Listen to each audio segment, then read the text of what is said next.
Yo, what's up guys? Welcome back to Modi Egg Incubator. So, for today's video, meron tayo ngayong available na ZL6231A Lilitech brand. Nag-aalarm sila. Natin. Yan, patayin muna natin yung alarm nila, no?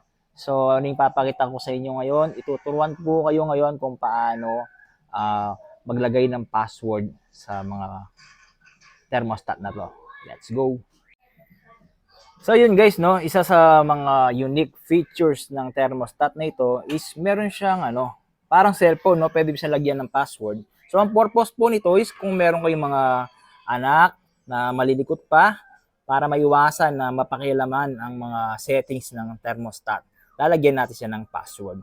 So, paano yung gagawin? Watch and learn. Let's go. So una, press and hold lang po yung P. Yan. Mga 3 seconds yan. Tapos, punta ka lang sa code na U99. Down mo na lang. Kasi pag up, iikot lang yan. Yan. O, yun o. Pinakita pa. U99. Tapos, yan yung password. Diyan mo sineset up yung password. Kapag 000, ibig sabihin walang password. Ngayon, gagawin nating puro 1 naman. Yan. Para mapalitan yung kabila, pindutin mo tong down arrow. Yan. Tapos, sa kabila naman, 1. And the next is 1 also. So, 1111. Yan ang password natin para madali lang. So, to save, press S ulit para makapunta ka sa U99 and press and hold P. Save.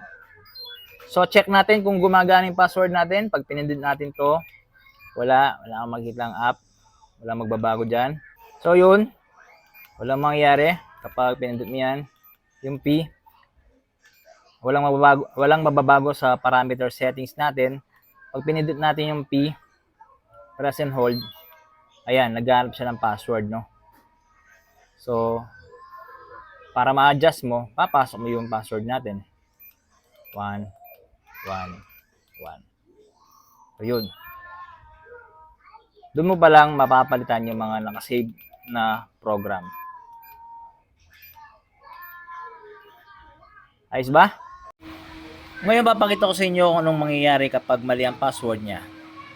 Okay?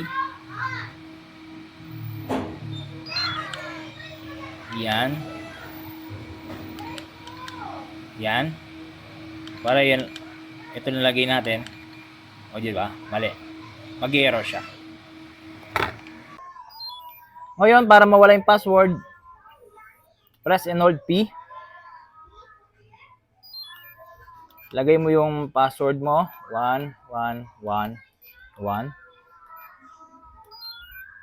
Tapos, punta ka sa U99 ulit.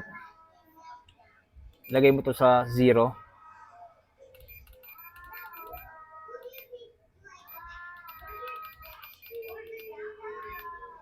Yan.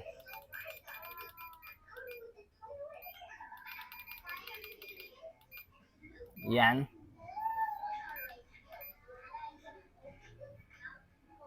Yun, na-reset na. Wala nang password yun. Press and hold P.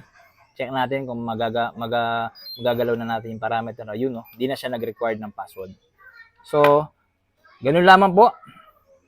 Kung gusto mo ng mga ganitong klaseng content, kung gusto matuto sa mga thermostat sa incubator, please like and follow lang po ng aking page. Maraming salamat po. Alright.